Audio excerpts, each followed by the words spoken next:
당신의 존재와 당신의 행복은 그냥 지금 살고 있는 오늘 그냥 당신이 결정하는 겁니다. 안녕하세요. 한방백숙TV의 김영진 원장입니다. 오늘은 결혼에 대해서 한번 이야기해 달라는 저희 구독자분의 요청이 있어서 이 주제로 이야기를 나눠보도록 하겠습니다. 좋은 의도로 물어보신 건 아니고 비관적인 생각이 들어서 질문을 해주셨는데, 정말 결혼을 하면은 우리의 삶은 지옥이 되는지, 그리고 우리 남자들의 삶은 정말 퐁퐁스러워지는지에 대해서 이야기를 나눠볼 거예요. 여기서 이야기하는 퐁퐁남이라는 뜻은 대표적으로 외벌이를 하면서 처와 자식의 생활비는 열심히 벌고 있지만 정작 본인은 매우 적은 용돈으로 힘들게 살아가는 그런 ATM의 삶을 살고 있는 남자들을 퐁퐁남이라고 요새 젊은 친구들이 사용을 해서 이 단어를 한번 가지고 와봤습니다. 자, 저희 구독, 좋아요, 알림 설정 꼭 눌러주시고 그 다음에 이야기 같이 시작해 볼게요. 결혼은 너무 좋죠. 사랑의 결정체라고 할 수 있습니다. 그래서 너무 아름답기 때문에 매우 하시는 것이 좋다. 그리고 아이는 우리네 결혼보다도 더 큰 축복 그리고 큰 행복이죠. 그래서 강추한다. 저 이런 식으로 얘기하지 않죠. 이거는 그냥 교과서, 그냥 아름다운 소설 속에 나오는 이야기고 실제 야전에서는 이런 식으로 이루어지지 않습니다. 저의 스타일로 한번 이야기를 나눠볼 거예요. 자, 이 이야기를 하기에 앞서서 저는 인생을 제가 살아가는 가치관 중에서 가장 크게 생각하는 부분에 대해서 먼저 이야기를 드려볼게요. 저는 제일 사자성어 중에 가장 강력하게 생각하는 것을 유유상종이라고 생각합니다. 비슷한 부류는 항상 무리를 이끌고 다닌다. 항상 같이 생활한다라는 것이고, 속담으로는 그 나물에 그 밥이 되겠죠. 그러므로 내가 그리고 내 주위가 별로인 이유는 내 주위 탓이 아니라 나 때문이에요. 나의 아비투스, 나의 가치관, 그리고 나의 생각의 틀이 그 안에 있기 때문에 유유상종으로 그냥 그런 사람들끼리 어울리게 되는 거죠. 그렇기 때문에 내가 잘하는 점은 내 주위 사람들이 다 그것을 장점이라고 생각하고, 내가 별로인 사람은 역시 그냥 그 주위 사람도 다 별로다라는 생각을 가지고 있습니다. 그래서 어쩔 수 없다. 어떤 상황에서 어쩔 수 없다라는 생각을 할 때가 있어요. 정말 불가피한 경우들이 있죠. 하지만 그렇게 저는 생각하는 것까지만 허용을 합니다.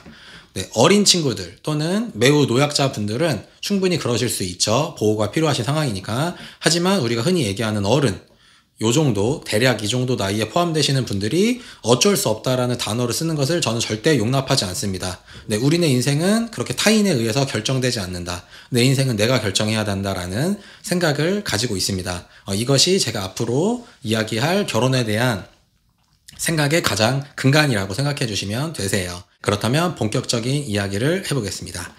결혼은 현실이다 이런 이야기 하시지만 저는 그렇게 생각하지 않아요. 결혼은 현실 아니고 결혼은 그냥 별거 아닙니다. 그냥 결혼은 그냥 내가 생각만 있으면 그냥 하실 수 있으니까 어렵게 생각하지 않으셔도 괜찮다. 하지만 육아는 그냥 현실이라고 얘기하기에는 너무 강도가 세요. 매우 큰 현실이다. 저는 이렇게 평가를 하고 있습니다. 결혼이 현실이라는, 결혼은 우리가 아름답게 이루어질 수 없다라는 이야기들이 있는데 저는 그렇게 생각하지 않고 결혼은 별거 아니다. 그리고 육아는 엄청 큰 일이다. 현실이라는 두 단어로 담기에는 너무나 큰 어려움과 시련이 있다라고 할 수가 있겠죠. 먼저 결혼, 제가 별거 아니라고 이야기하는 결혼에 대한 생각입니다. 결혼은 제일 친하거나 또는 제일 좋은 그 상대방, 남자친구가 될 수도 있고 여자친구가 될 수도 있겠죠. 이런 사람과 그냥 같이 사는 것입니다. 그냥 동거라고 생각해도 돼요. 종종 이 생각에 대해서 반대로 이야기하시는 분들이 있으세요. 결혼은 집안과 집안의 결합이다. 개인과 개인이 아니다. 집안과 질환의 결합이다. 이야기하시는 분들이 있어서 결혼을 시작하기 전부터 결혼식, 혼수, 집, 신혼여행 모든 것들에 우리 양가 어른들과 양가 친척분들의 의견을 들어야 한다. 그렇기 때문에 저처럼 이야기하는 것은 옳지 않다라고 이런 거부의 의사를 말씀하시는 분들이 있는데 저는 그럴 때 이렇게 이야기합니다. 너는 집안과 집안의 결합을 이야기하는 것이 아니라 집안과 집안의 지원, 더 정확하게는 집안과 집안의 돈을 사용하기 위해서 그들의 의견을 듣는 거 아니야? 이렇게 저는 다시 반문하게 되죠. 만약에 아니라고 하면 그 집안에 있는 지원, 그리고 그 집안에 있는 돈 나중에 하늘나라 갈 때 다 저한테 너 넘긴다고 사인을 해주면 제가 인정하겠다, 이렇게 보통 이야기를 해요. 이건 제가 주위에 있는 사람들한테 이렇게 똑같이 이야기를 합니다. 그렇기 때문에 결혼은 별거 아니다. 그 개인이, 두 명이 제일 좋고 제일 친하기 때문에 같이 살고 싶다라고 하면 그냥 결혼하면 되는 거고, 뭐 집안이 어쩌네, 뭐 상황이 어쩌네, 양쪽 부모님들이 어쩌네 하는 것들은 그냥 그분들의 돈, 그분들의 지원을 받기 때문에 그냥 선택적으로 사용하는 것이다라고 저는 정확하게 설명을 합니다. 하지만 그분들이 이렇게 또 얘기하시죠. 어떻게 부모님의 말씀을 그렇게 안 들을 수가 있느냐? 우리 부모님은 그렇게 생각하지 않더라. 나는 김백숙이 말처럼 개인과 개인의 결합이라고 생각하지만 이것은 집안과 집안이기 때문에 그렇지가 않다라고 이야기를 하면 저는 이렇게 말씀들을 많이 합니다. 그렇게 효자고 그렇게 효녀면 왜 이렇게 안 했느냐라고 다시 반문을 하죠. 효자와 효녀는 우리 부모님의 말씀을 잘 듣고 그분들의 마음을 행복하게 만들어주는 분들이죠. 공부 열심히 하고 친구들과 사이좋게 지내고 밤늦게까지 핸드폰 하지 않고 밥 먹을 때도 하면 안 돼요. 그리고 주위 사람들을 돕고, 그리고 본인, 그 개인이 스스로 행복을 할 수 있도록 스스로 노력하고, 그리고 본인 아프면 안 되겠죠. 건강을 지키고, 그 다음에 자동차 조심. 이게 효자고 효녀입니다. 엄한 거에서 효자, 효녀 코스프레 하지 마라 라는 절대 이렇게 생각을 하고, 그리고 혹시 여유가 있다면 부모님께 용돈 드리는 거. 이것까지가 효자지. 내가 결혼을 할 때, 내가 성인이 어떤 결정을 할 때 부모님의 의견을 듣는 거, 그것은 효자와 효녀에 해당하지 않는다. 저는 이렇게 생각을 하고 있습니다. 자, 그러면 결혼을 하는 거 별거 아니라고 했으니까 하려고 하다 보니까 결혼식과 신혼여행에 문제가 있죠. 그럼 이거는 전 어떻게 생각하느냐?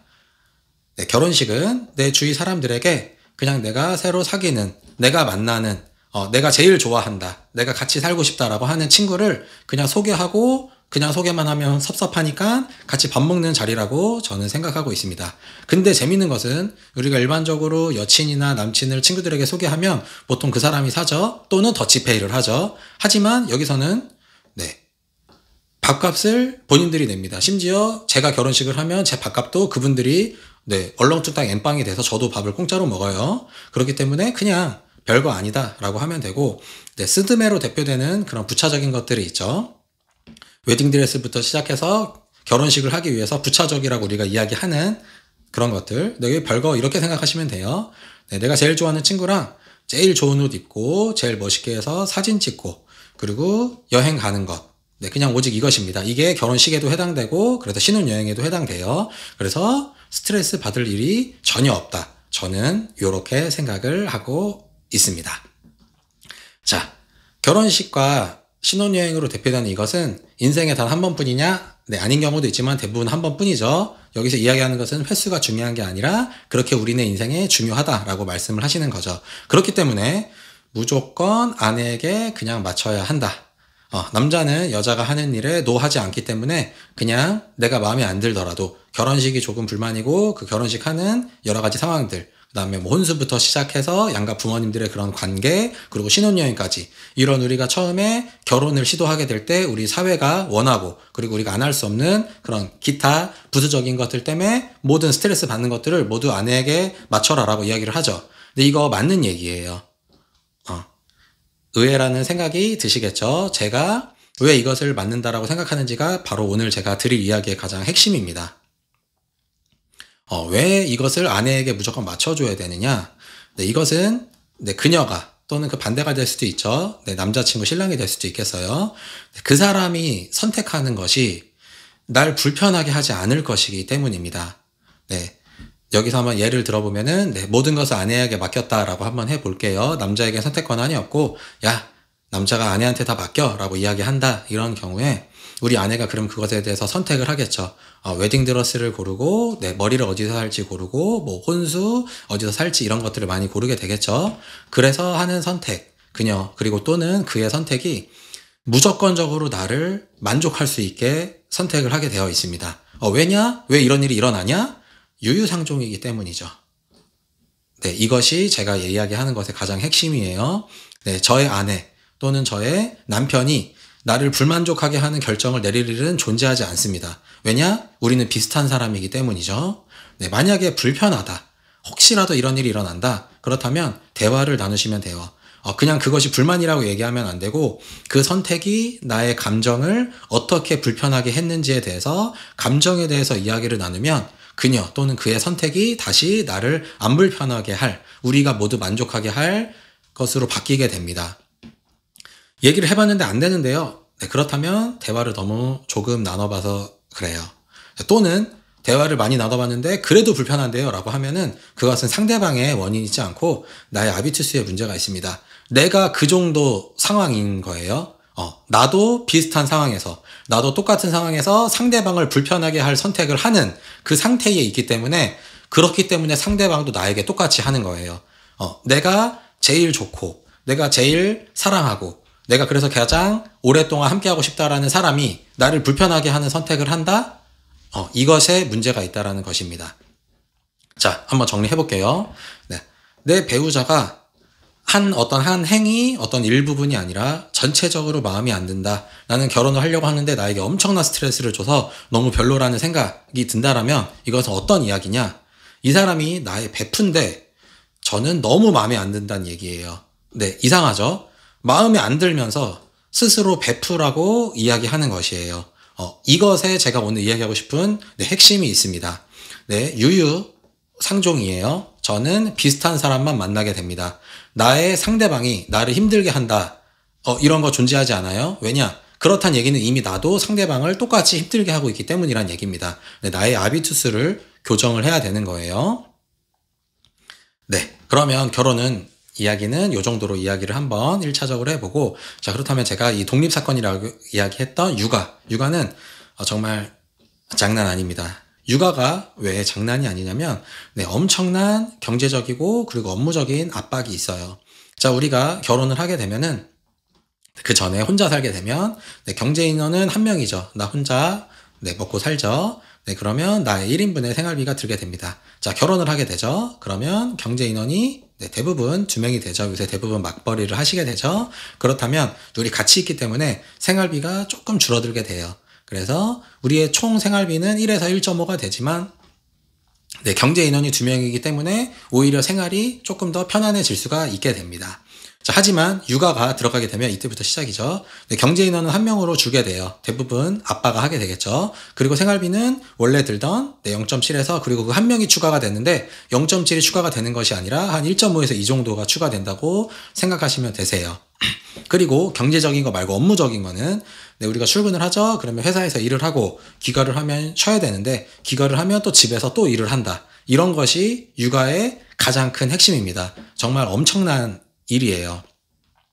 자, 그렇다면 육아가 뭔데 그게 그렇게 힘드냐? 자, 베프와 내가 같이 살기로 했어요. 야, 우리 집 원룸 있으니까 야, 우리 집으로 와. 같이 살자. 며칠 같이 살자라고 이야기를 했는데, 네, 그 친구가 인지 능력이 없어요. 근데 어디가 위고 어디가 아래고 어디가 침대 위고 어디가 바닥이고 어디가 소파인지를 전혀 인지하지 못합니다.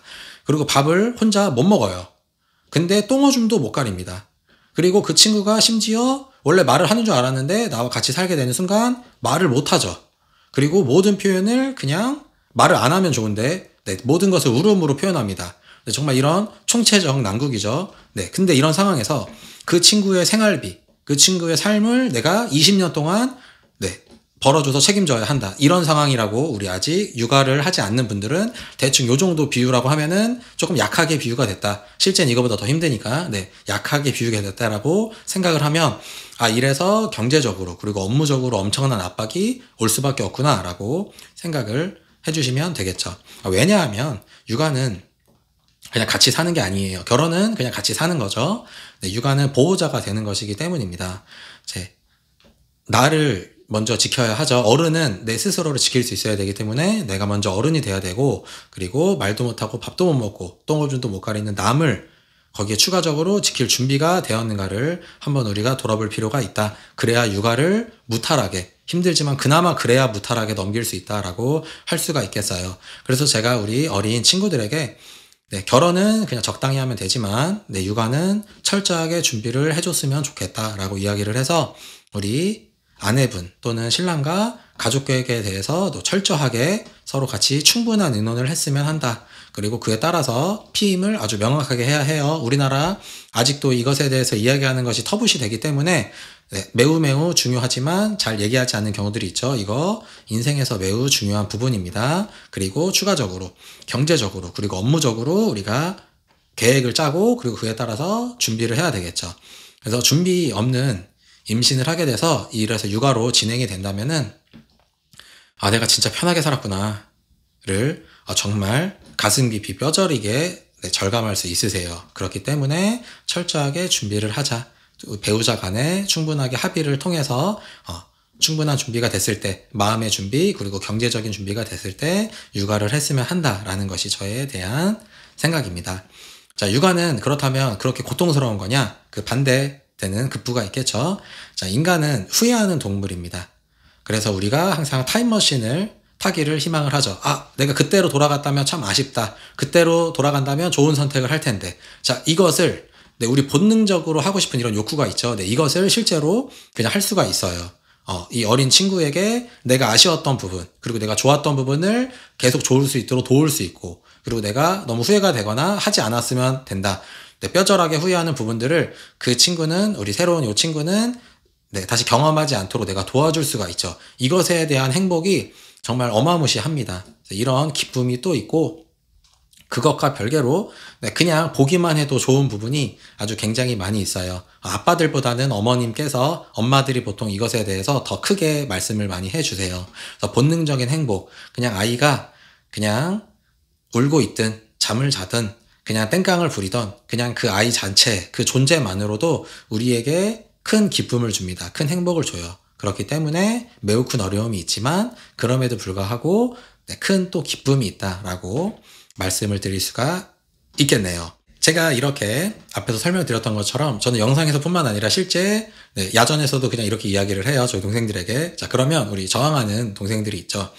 그렇지 않다. 너 말고 내 주위 모든 사람들은 다 후회하더라 라고 이렇게 저항을 하시죠. 그러면 전 똑같이 이렇게 얘기합니다. 왜냐면 그 나물의 그 밥이기 때문이다 라고 대답을 해요.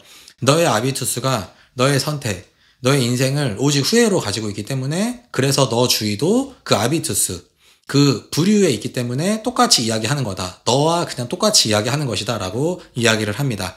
하지만 이 영상을 보신 분들 그리고 제가 이렇게 직접적으로 이야기를 들은 그 분들은 그 이야기를 들은 순간 저와 이 주제에 대해서 이야기를 나눈 그 찰나에 더 이상 내 주위가 다 그런다라는 이야기를 할 수 없어요. 왜냐? 한 명이 있기 때문이죠. 바로 저예요. 난 절대 믿을 수 없다. 이것은 영상에서 그냥 자기가 좋게 이야기하는 거지 절대 그렇지 않다라는 생각이 든다면 이번 주 주말에 저희 한의원 오시면 돼요. 그러면 내 주위가 다 후회한다라고 이야기할 수는 없죠. 한 명은 아니기 때문이에요. 그렇다면 어떻게 되느냐? 나의 아비투스가 이야기를 들어도 그냥 거부할 수 있으니까 그냥 유지되는 경우도 있고 또는 성장하게 됩니다. 그렇다면 어떻게 되느냐? 내 주위에는 너무 좋다라고까지는 이야기할 수 없다 하더라도 추천한다, 괜찮다, 나름 살만하다라고 이야기하는 사람들이 내 주위에 모두 존재하게 되죠. 모두 바뀌게 돼요. 이것이 유유상종을 깨트리게 되면서 다른 부류로 올라가게 되는 것이고 나의 아비투스를 더 상급, 다른 단계의 아비투스로 올라갈 수 있는 이런 사고 방식이에요. 유일한 이게 방법입니다. 자, 유튜브 같은 데 보면은 제가 앞에서 설명했던 그런 뽕뽕남 신랑 외벌이하는 신랑의 용돈이 30만 원이라고 하던데요? 이렇게 또 질문하는 경우들이 있어요. 자, 용돈은 개인이 자잘구레하게 쓰는 돈입니다. 목적도 없어요. 그리고 자유롭게 쓰는 돈을 이야기해요. 그거를 보통 한 달에 30만 원이라고 하던데요. 내가 500만 원을 벌든 1000만 원을 벌든 1억을 벌든 TV 같은 데 보면은 아내가 용돈을 30만 원밖에 안 주던데요. 라고 하면서 이런 되게 불행하게 안 좋게 이야기하시는 경우들이 있죠. 자, 엄마와 아빠는 제가 앞에서 설명했던 것처럼 보호자입니다. 보호자는 용돈이 필요하지 않아요. 내가 이 친구를 보호해야 되기 때문에 개인의 자잘구리한 삶 전혀 인정되지 않습니다. 그러면 보호자 안 하면 돼요. 그냥 두 분이서 행복하게 사시면 됩니다. 그렇기 때문에 목적이 없이 목적이 없는 삶을 한순간이라도 갖는다? 이것은 보호자의 의무를 다하지 않는 것이에요. 만약에 나 이런 거 하기 싫다라고 하면 역시 다시 돌아가면 그냥 두 분이서 행복하게 사시면 된다. 아무도 육아하라고 강요하지 않았다라고 다시 한번 말씀드릴 수가 있어요. 네, 그래서 보호자는 용돈이 필요 없다. 엄마 아빠 둘 다예요. 용돈 필요 없으니까 30만 원이다. 이거 안 돼요. 30만 원 그냥 없고 네, 용돈이 0원이면 됩니다. 네, 그것과 별개로 생활비가 부족한 경우들이 있죠. 그렇다면 아빠가 아니고 두 보호자가 모두 네, 허리띠를 졸라 매야죠. 네, 내가 경제적으로 준비가 되지 않았는데 내가 선택해서 보호자가 되었다. 그렇다면 그에 대한 대가를 어른은 치러야 합니다. 그렇기 때문에 생활비가 부족하니까 내 생활비를 더 줄여서 내가 보호하고 있는 이 아이를 위해서 일정 기간, 약 20년 동안은 참아야 되겠죠. 그래서 그 기간 동안은 당연히 긴축을 해야 해요. 자, 근데 열심히 살다 보니까 어느 정도 여유가 있어요. 우리 가족에는 여윳돈이 30만 원이 된다. 그렇다면 가족회의를 통해서 조금 더 긴급한 친구에게 그 용돈을, 그 여윳돈을 사용할 수 있도록 가족이 합의해서 결정해주면 됩니다. 그래서 그 남는 돈이 아내에게 먼저 간다거나 신랑에게 먼저 간다거나 이런 건 존재하지 않아요. 상급 아비투스의 삶을 살고 있는 사람들은 그런 식의 의사결정을 그 누구도 하지 않습니다. 당연히 의논을 해서 더 먼저 급한 사람이 사용을 하고 덜 급한 사람이 조금 기다렸다가 더 열심히 살아서 더 여윳돈을 불리는 방향으로 결정을 한다. 그렇게 생활을 한다라고 할 수가 있겠네요.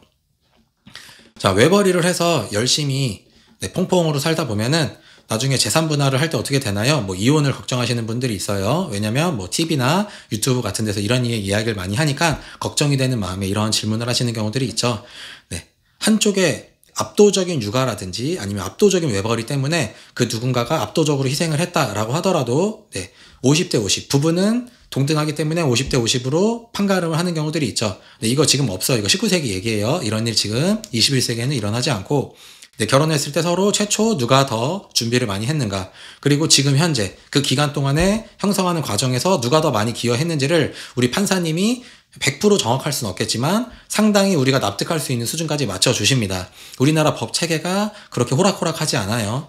네, 그냥 막 하지 않습니다. 그렇기 때문에 충분히 조정이 되니까 이런 정말 일어나지 않는 일에 대해서 걱정 내려놔도 괜찮아요. 자, 그리고 경제적 자유를 위해서 난 결혼을 하고 싶지 않다. 결혼하면은 어렵지 않겠느냐라고 질문을 하시는 분이 있어서 한번 같이 이야기 나눠보면 당신이 경제적 자유를 달성할 확률은 불가능합니다. 이 반대예요. 0.01% 정도도 안 돼요. 그래서 불가능하니까 그 걱정은 하지 않아도 된다라고 먼저 말씀을 드릴게요.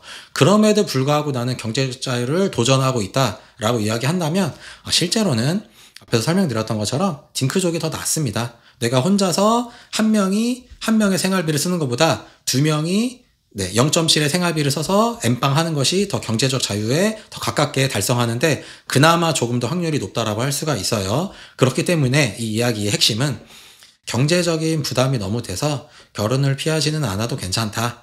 내가 좋아하는 사람, 내가 사랑하는 사람, 내가 함께 살고 싶은 사람이 없는데 결혼하려고 하면 안 되겠죠. 있는 상황에서 결혼을 하는 것은 그렇게 두려워할 필요 없다라는 것이 저의 조언입니다. 자, 그렇다면 제가 너무나 아름다운 정도까지는 아니지만 제법 괜찮게 이야기는 했죠. 그럼 실제 야전에서는 어떠냐? 엄청 싸우죠. 네, 엄청 싸우냐? 죽기 살기를 싸우냐? 그건 아니고 그건 가끔이고 대부분 투닥투닥합니다. 왜냐면 저희 베스트 프렌드와도 제가 항상 같은 의견을 가지고 있는 건 아니죠. 심지어 그 베스트 프렌드와 제가 같이 살고 있다. 그렇다면 당연히 투닥투닥 할 수밖에 없고, 그리고 둘 다 육아를 나눠서 하든 직업을 나눠서 하든 아니면 한쪽이 하든 어느 쪽도 둘 다 피곤하고 고돼요. 그래서 파이팅이 많이 죽습니다. 우리 피곤하면 많이 힘들죠. 그럼에도 불구하고 꽤 괜찮다고 이야기할 수가 있어요. 제 주위는 전부 다 그렇습니다. 왜냐면 제가 그런 부류와는 같이 상종하지 않기 때문이죠. 그런 단위의 아비투스에 머무르고 계신 분은 제 주위에 한 명도 없기 때문이에요. 그렇기 때문에 생각보다 많이 힘들고 생각보다 많이 고되지만 그것에 대한 평가는 우리가 그렇게 부정적으로 하지는 않는다. 나름 괜찮다. 살만하다라고 이야기할 수가 있겠어요. 자, 정리해보자면, 제가 결혼도 좋고 육아도 괜찮다, 준비가 되어 있다면 이라고 얘기하지만 이것 때문에 당신의 행복과 존재에 영향을 끼친다고 생각하지는 않습니다. 당신은 그냥 당신의 그 존재, 그리고 당신이 그냥 행복하게 살면 그냥 그것으로 됐어요. 그렇기 때문에 결혼을 한다던가, 그렇기 때문에 아이를 갖는다거나, 이런 내가 망상이니까 절대 하실 필요 없으세요. 당신의 존재와 당신의 행복은 그냥 지금 살고 있는 오늘 그냥 당신이 결정하는 겁니다. 그렇기 때문에 내가 같이 살고 싶어요. 이 사람이 너무 좋아요. 라고 생각이 들면은 그냥 자연스럽게 결혼하는 것이 좋다. 혹시 불편하다면 그냥 동거도 괜찮고 꼭 하지 않아도 괜찮아요. 근데 저는 그렇다면 그 사람과 결혼하는 거 너무 좋을 것 같아 라고 이야기를 해요. 그리고 육아는 준비가 되어 있을 때 했으면 합니다. 왜냐면 준비가 안 된 상태에서 힘들어하는 친구들을 많이 봐왔기 때문에 준비가 됐을 때 하는 것을 추천합니다. 그래서 역시 너무 두렵게 생각할 필요는 없다. 너무나 고민되죠. 지금 저를 비롯한 우리 젊은이들, 그리고 더 어린 친구들, MZ세대 분들이 지금 너무 힘들게 헬조선이라는 이름으로 너무 힘들게 살아가고 계신 거 어느 정도는 저도 알고 있어요. 그렇기 때문에 저도 그것을 뚫기 위해서 수능을 4번씩 보고 지금 이런 상황에 있는 거죠. 그럼에도 불구하고 너무 과도하게 두려워하는 경우들이 있어요. 왜냐하면 TV나 유튜브에서는 이것을 안 좋게 얘기하면 이것이 자극적이기 때문에 그런 것들이 많아서 우리가 간접적으로 그런 것들을 자꾸 무의식에서 생각하기 때문인데 실제로는 그렇지 않습니다. 전혀 두려워할 필요 없고 우리 조금은 편하게 생각해 주셔도 괜찮다.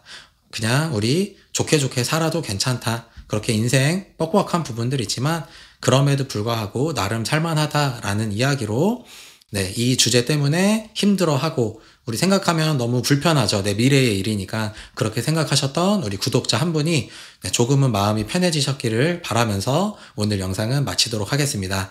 감사합니다.